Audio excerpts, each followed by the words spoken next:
Hi hello friends, welcome back. எப்படியோ தள்ளுன்னு தள்ளி இந்த சம்மர் ஹாலிடேஸும் முடிய போகுது. நிறைய இடத்துல இந்நேரம் ஸ்கூல் ஸ்டார்ட் பண்ணிட்டாங்க. எங்களுக்கு ரித்திகாவுக்கு வந்து பார்த்திங்கன்னா நெக்ஸ்ட் வீக் ஸ்கூல் ரீஓப்பன் ஆகுது.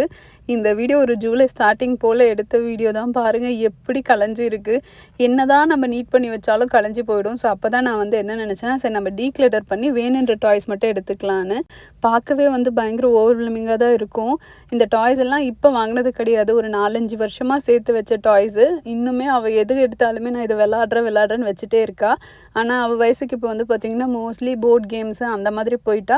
சரி, இவங்ககிட்டலாம் நம்ம சொல்லாமல் நம்ம தெரியாமல் டொனேட் பண்ணிடலான்னு பார்த்தா, திடீர்னு ஒரு நாள் அந்த டாய் ஞாபகம் வந்து கேட்கும்போது இந்த மாதிரி டொனேட் பண்ணிட்டேன்னா அதில் தான் நான் விளாடுவேன், நீங்கள் எதுக்கு கொடுத்தீங்க அப்படிங்கிற மாதிரி போய் ஒரு சின்ன டேண்ட்ரம் அங்கே வந்துடும்.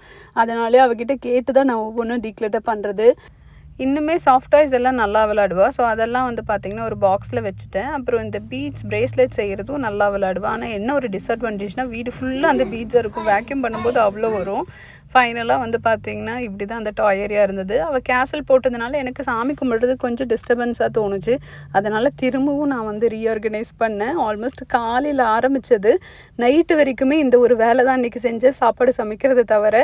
ஃபைனல் அவுட்புட் பார்க்கும்போது நிம்மதியாக இருந்துச்சு. ஆனால் இது எத்தனை நாள் இப்படி இருக்குன்னு எனக்கு தெரியாது.